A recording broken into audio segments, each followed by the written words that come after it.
let's talk about the Crown Royal news update. Well, Crown Royal gets the royal treatment from the Ontario government.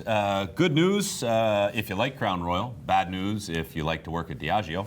The plant in Amherstburg will close as planned at the end of February. However, Diageo will allegedly invest $23 million in Ontario.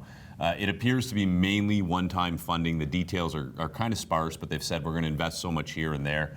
$1 million of that $23 million is allocated locally, and again, one-time funding to help, kind of boost the economy, sort of thing, and not really much in there, in my opinion. A lot of backlash with the deal. The president of the Unifor Local 200, John Dagnolo, called it shameful. But what do we think here, right? Is it a good deal overall, or are we trying to make whiskey from bad barley? I think it's a reasonable deal for the province. I mean, the province didn't have a lot of leverage here. I think that because the growing for Crown Royal is out in Manitoba, we didn't want to cut off Crown Royal entirely. We kind of had to land that plane without creating a fight with Quebec or with Manitoba.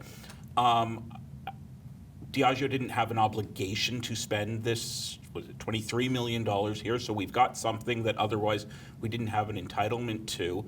It's not a great deal for Amherstburg. I mean, $1 million in investments, for tourism and economic development. Not a great deal for Amherstburg. I think that the only other thing you could do is sort of threaten other Diageo products that have no labor tie to Ontario. But I think you got to be careful because Diageo could pull out of Manitoba or could pull out of Quebec. So you kind of want to have some leverage still for the country.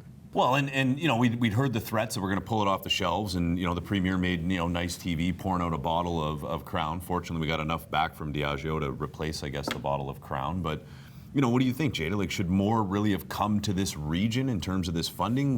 Should the government have fought for more of that 23 mil pie to come here? Absolutely. Honestly, if someone from Diageo is watching, shame on you. Diageo sells over $800 million of products in Ontario alone. $23 million is a drop in the bucket, and $1 million, shame on you. You're taking away good paying jobs from our community. And you know what? I understand how could Ford say no to this kind of investment, but that does not mean I will ever drink a bottle of Crown Royal again. Shame on you.